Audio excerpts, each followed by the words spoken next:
அந்த பெட்டியை எடுத்து ஓடுகின்ற யமுனா நதியிலே அந்த பெட்டியை விடுறாங்க. என் தாய் பத்தியா பெற்ற பிள்ளை அந்த தாய்னா வெறுப்பாங்களா? என் தாயானவள் பெற்ற தினத்திலே எனக்கு வேண்டாம் என்று மறுத்தார். அப்பொழுதே உன்னை வெறுத்து விட்டார்கள். ஊர் உலகத்திற்காக அஞ்சு பெற்ற குழந்தை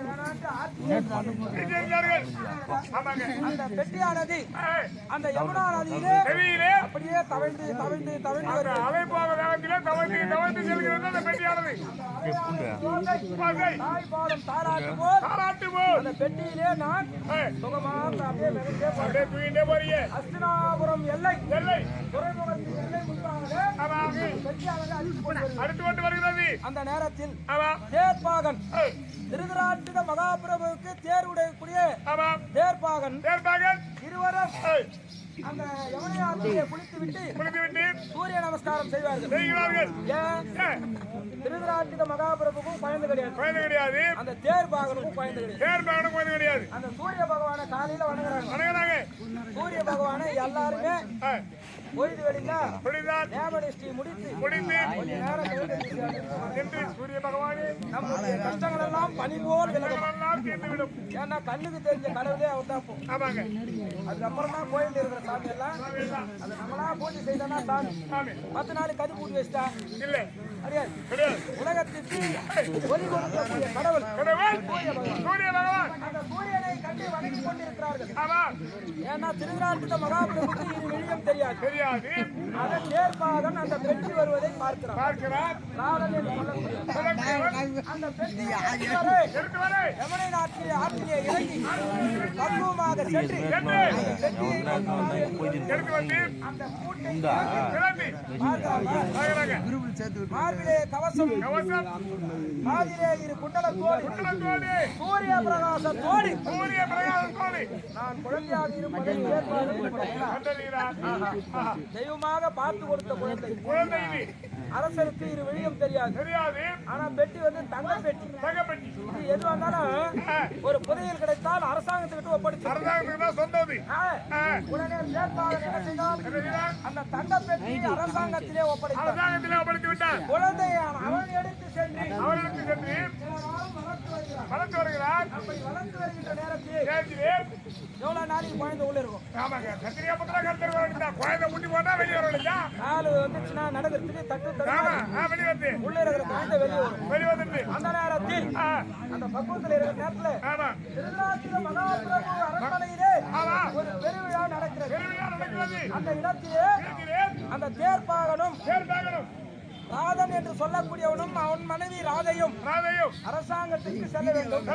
சின்ன குழந்தை அங்க விட்டு போறது அப்படியே இடையில வச்சுட்டு அரண்மனைக்கு செல்கிறார்கள். அப்படி செல்கின்ற நேரத்திலே திருநாட்டில மகாபிரபுவுக்கு 32 களத்தை வைத்து அன்னத்தை வைக்கின்றார்கள்.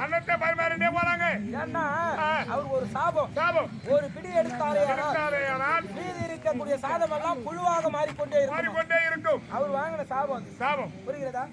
அப்படி 32 களத்தை வைத்து அன்னத்தை பரிமாறுகிறார்கள். அவர் ஒரு புடியா எடுத்து சாப்பிட்டுட்டே வராரு. எல்லாம் புழுவா போட்டு எடுத்து போடுறாங்க. அந்த காலத்துல ஒரு மனுஷன் 32 புடி சாதம் சாப்பிடணுமா மகாராஜா? இப்ப 1.5 புடி 2 நேரத்தில் அந்த நேரத்துல ராதன் ஓடி வருகிறார். அரசே மகாராஜா, என்னுடைய பிள்ளை இவன். உன்னுடைய பிள்ளையா? என் பிள்ளை கர்ணன் இவன். அப்படியா? இருந்தாலும் இந்த குழந்தை கிடையாது. எனக்கும் குழந்தை இல்லை. இந்த குழந்தை எப்படி பிறந்து உங்களுக்கு எப்படி கிடைச்சு?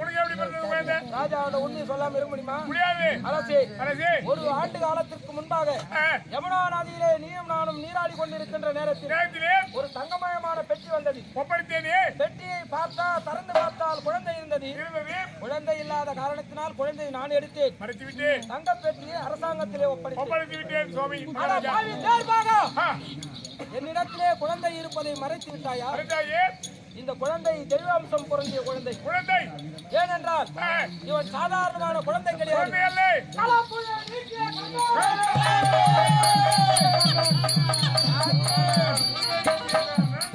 அப்பேர் ஒற்ற குழந்தையை மறைத்து தாயே எடைக்கு எடை பொன் தருகிறேன். கொண்டிருக்கிறேன். இந்த குழந்தைய அரசாங்கத்துக்கு ஒப்படை என்கிட்ட ஒப்படை எங்கட ஒப்படைச்சு எங்கட போயிட்டு. சொன்ன உடனே அந்த தேர்ப்பாளவன் இல்லாதவன் பொண்ணு கொடுக்குறன்னு உடனே குழந்தைய மாறிட்டான். பொன் பேர் தர உடனே ஒரு தராசை எடுத்து வந்தார்கள். எடுத்து வந்தார்கள். ஒரு பக்கத்திலே எண்ணெயும் புண்ணையும் மறு பக்கத்திலே பொன்னையும் பொன்னையும் வைத்து எடை போட்டு பொன்னை ராஜனிடத்திலேயும் ஏமா எண்ணெய் திருவிழாவின் ஒப்படைத்து விட்டார்கள். அப்படி திருவிழாவின் மகாபிரவானவர் அப்பொழுதே செப்பேடு எடுத்து எழுதி விட்டார். எழுதிவிட்டா என்ன இந்த பண்ண? குழந்தையானவன் இந்த குழந்தையானவன் அரசாங்கத்தில் இருந்து எவ்வளவு செல்வத்தை எடுத்து செலவு செய்தாலும் வாரி வாரி கொடுத்தாலும் யாரும் கேட்கக்கூடாது. ஒருவரும் கேள்வி கேட்க கூடாது. அப்படியே உயிர் அப்படியே எழுதிட்டாரு. எழுதிட்டாரு. அதிலிருந்து என்ன கேள்வி கேட்கறதுக்கு யாரும் கிடையாது. யாருக்கு உரிமை கிடையாது. அப்படி வளர்ந்து வருகின்ற நேரத்தில் ஆமா என் தம்பியாக விளங்கக்கூடிய துரியோதனாதிகள் எல்லாம் ஆமா நான் வந்த பிறகு பிறந்தவர்கள் தான் பாண்டவர்களும் துரியோதனாதிகள். துரியோதனாதிகள் உடனே இந்த குழந்தை வந்த நேரம் நமக்கு குழந்தை பிறந்தது என்று என்னை அழகாக அவர் குழந்தையோடு என்னையும் வளர்த்து வருகிறார். வளர்ந்து வருகிறார். வில்லரங்க போட்டியிலே ஏய் அற்புதமானவர்கள் என்னை இழிவாக பேசியதால் பேசியாதா? அந்த நேரத்திலே ஏய் துரோணர் என்னை இழிவுலத்தான் என்று பேசிவிட்டார். இழிவாக பேசினார். ஆமா சத்திரியர்களுக்கு தான் இந்த வில்லரங்க போட்டியிலே இடமே தவிர எனவே தவிர தாய் தந்தையர் பெயர் தெரியாத இழிவான குலத்தில் பிறந்தவனுக்கு அல்ல. பிறந்தவனுக்கு அல்ல. அண்ணா, வெளியே போ. போ. தெரிந்தவனுக்கு அந்த இடத்திலே துரியன் எழுந்து நின்று தெரிந்து இன்று முதல் கர்ணன் கர்ணன் என்னுடைய அண்ணன் அண்ணன் எனக்கு உயிர் நண்பன் உயிர் நண்பன் அங்க தேசத்தை மணிமுடி சூட்டுகிறேன். சூட்டுகிறேன். ஒரு நாட்டிற்கு இவரும் இளவரசன் என்று இளவரசர். அந்த நேரத்துல உயிரியே விட்டுட்டு நான் இழிவான ஒரு பெயரை நீக்கி நீக்கி அங்க தேசத்துக்கு முடிசூட்டி வைத்தவன் துரியோதனன். துரியோதனன். புரியுங்க. எங்க அம்மா குந்தமாதேவி ஆமா பகவான் கண்ணன் எதிராக வந்த பிறகு ஆயுதத்தில் வந்து சொல்ல கர்ணன் உன்னுடைய மகன் என்று தெரிவித்துள்ளது. தெரிவித்துள்ளது.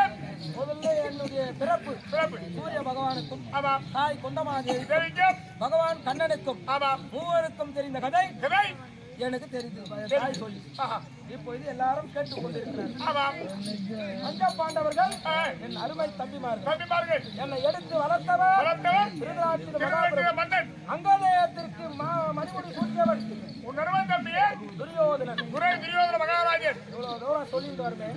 என் மனைவி கேட்டு இருப்பாளா? மகாராஜா அம்மா தூக்கத்துக்குள்ள கொஞ்சம் சுருக்கா சாப்பிட சொல்லுவாங்க.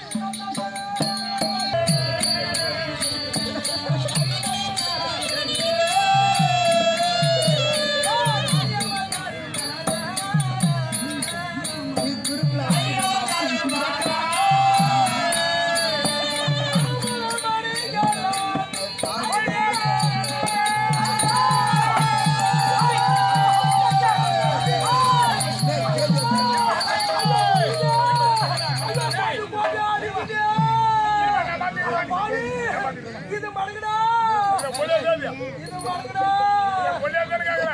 நம்ம மாட்டை கம்மங்கோல் விட்டு அத்த மாடுக்கு இத்த மாடுக்கு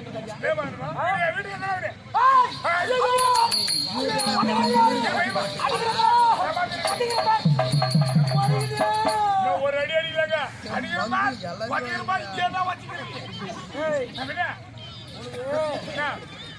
முக்கியமா குடும்ப ரகசியம் தெரிஞ்சு வச்சிருக்கேன் பாய். பெண்கள் எல்லாம் கை நீட்டி அடிக்கூடாது. ஒரு முறை அடிச்சுட்டா அதோட சட்டை கட்டு போடுவோம். மறுநாள் தான் தெரியுமா நினைக்கும் நேற்று கூத்தா மாதிரி ஒண்ணு கொடுக்க போறான் அவனுக்கு நம்ம மரியாதை கொடுக்கணும் அப்படின்னு சட்டை கட்டிடுமா. சட்டை கட்டிடும். ஆனா அந்த வாழ் அதெல்லாம் ஒரு வேலை. நம்ம என்ன செய்யணும்? அந்த பேங்கிலே பக்குமா பொண்ணு மேத்தி வச்சுக்கணுமே தவிர திருமார்பூர்ல குடும்பம் போயிங்களா? அந்த மாதிரி